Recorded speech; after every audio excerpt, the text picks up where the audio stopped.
Alors, qui peut être candidat aux élections des conseillers des Français de l'étranger? C'est un peu comme les municipales en France. Ce sont des élections de terrain, ce sont des élections politiques, bien entendu, avant tout, mais c'est aussi des élections de terrain. Ça veut dire quoi? Ça veut dire que bon, vous pouvez avoir des idées, vous pouvez être patriote, vous pouvez être de droite, etc., tout ce que vous voulez. Vous dites des bonnes choses dans les réseaux sociaux, dans les groupes WhatsApp, WeChat, Telegram, etc.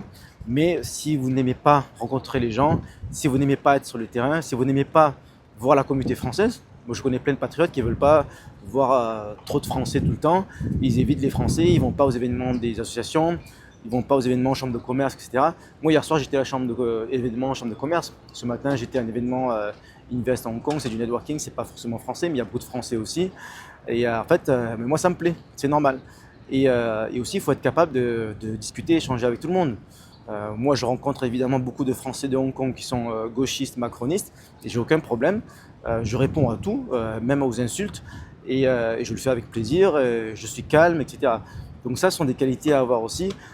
Je connais pas mal de patriotes qui sont dans nos groupes WhatsApp, etc., et qui ne pourront jamais être candidats parce qu'ils se disputent tout le temps avec tout le monde. Déjà, entre patriotes, se disputent, oh, Frexit, pas Frexit, etc.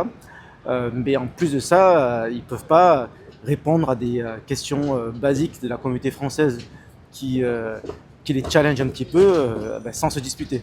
Voilà, en fait, si vous êtes patriote et que vous n'aimez pas échanger avec des Français, y compris avec des Français qui ne sont pas d'accord avec vous, et si vous n'aimez pas rencontrer des Français, ça pose problème.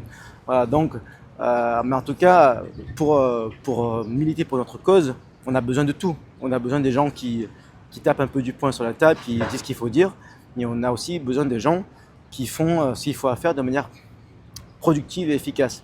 Si vous disputez avec tout le monde, vous n'êtes pas productif. C'est pas, ça sert pas la cause. Ça vous sert vous, ça vous fait plaisir. Derrière l'écran d'ordinateur, voilà, on peut insulter des gens, etc. Mais en fait, ça sert à rien parce que en fait, vous n'arrivez à convaincre personne. Voilà, donc l'élu de terrain, c'est quelqu'un qui fait de la politique, mais qui l'a fait de manière, on va dire, bienveillante.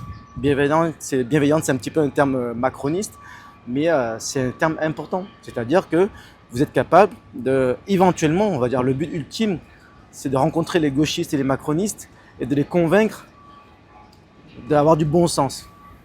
C'est ça le but ultime de l'élu de terrain, l'élu local.